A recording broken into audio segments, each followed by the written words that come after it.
Hello everyone and welcome to the Lornock Devlog episode 1. This series is going to follow me, the Invisible Dev, on my journey to make and release an indie game on Steam. It will consist of project updates, deep dives into game design and programming philosophy, as well as a healthy portion of tutorial content.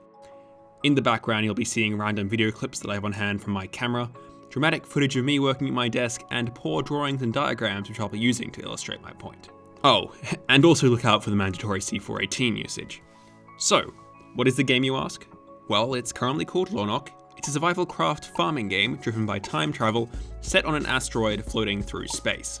I want it to be a relaxing experience which provides agency and control to players, a lot like Stardew Valley or Minecraft. The idea came from my desire to have a sandbox-ish game where time travel is a first-class citizen, along with all of the side effects and weird scenarios which time travel eventually brings. It's a bit of a light picture on the design front, but I promise I'll be going into much deeper detail in a future video.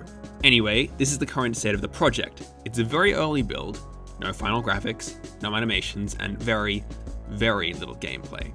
If I'm being brutally honest, I'd probably call it more of a tech demo for two of the base systems of Lornock. The first is a system which tracks the player as they walk around the asteroid. The game always knows what face the player is on, no matter what the rotation of the camera is. This is going to be super important in the future for positioning assets around the asteroid at runtime, as well as providing groundwork for the player's camera system. Secondly is the time travel system. Now, it's not quite production ready as I haven't completely decided exactly what it's going to need to be able to handle in the long term. However, it's pretty robust for what it needs to do right now.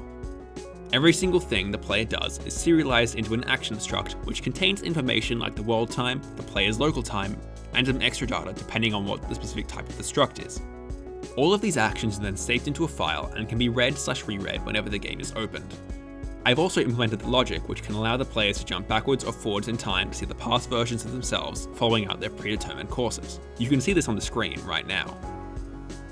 The game doesn't use a pre-built engine like Unity or Unreal, but is instead written using C++, SDL, and OpenGL. One of the biggest inspirations for the coding style on this project was industry veteran Casey Motori's Handmade Hero livestream series, in which he builds a game from scratch, his way. I'm not going to blindly parrot that the Handmade Hero style is the one true way to build games, because at the end of the day, that's just what works best for you. But if you're a programmer who has not taken a gander at the first few episodes, I'd strongly recommend it, at the very least just to expand your worldview a bit. In the future, I plan to go into detail on my thoughts and criticisms of this style of programming, as well as how it compares to a pre-built engine. Anyway, I've got a lot to do and this is meant to just be a quick introductory video. Coming up, you can expect a demo of the mining and farming systems which are in development, and a deep dive into the design of the game. Thanks for watching.